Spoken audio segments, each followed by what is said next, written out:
Okay ဒါကတော့ offline 650ယူပြီးရပါတော့ပြဿနာကသူက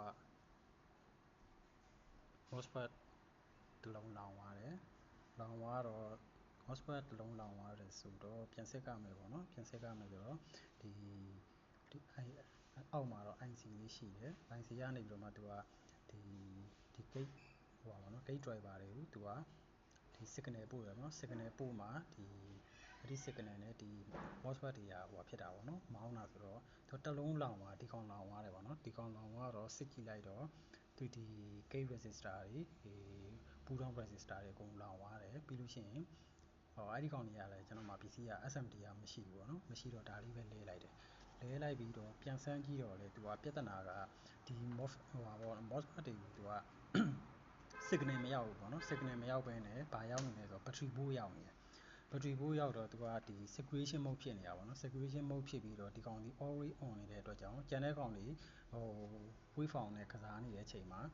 နည်းနည်းကွိုင်တက်ပြီးတော့အဲ့ကောင်ပြက်နေတာပေါ့နော်ပြက်နေတာဆိုတော့အဲ့ဒါ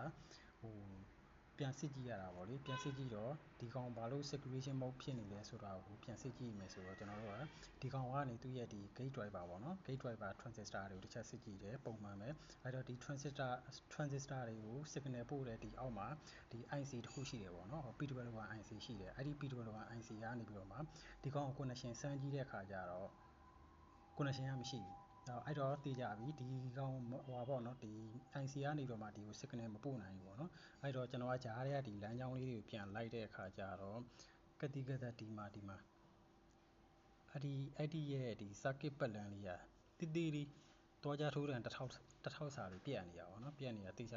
ဒီမှန်ဘလူးနဲ့ကြည့်မှာပဲမြင်ရတာပေါ့နော်အဲ့တော့အဲ့ဒီကောင်လေးကိုကျွန်တော်ပြန်ဆက်လိုက်တယ်ဆက်ပြီးတော့မှအခုစမ်းကြည့်လိုက်တဲ့အခါကျတော့အဆင်ပြေသွားပြီပေါ့နော်အဆင်ပြေသွားတော့ကျွန်တော်တစ်ချက်ပြပြီးမယ်နော်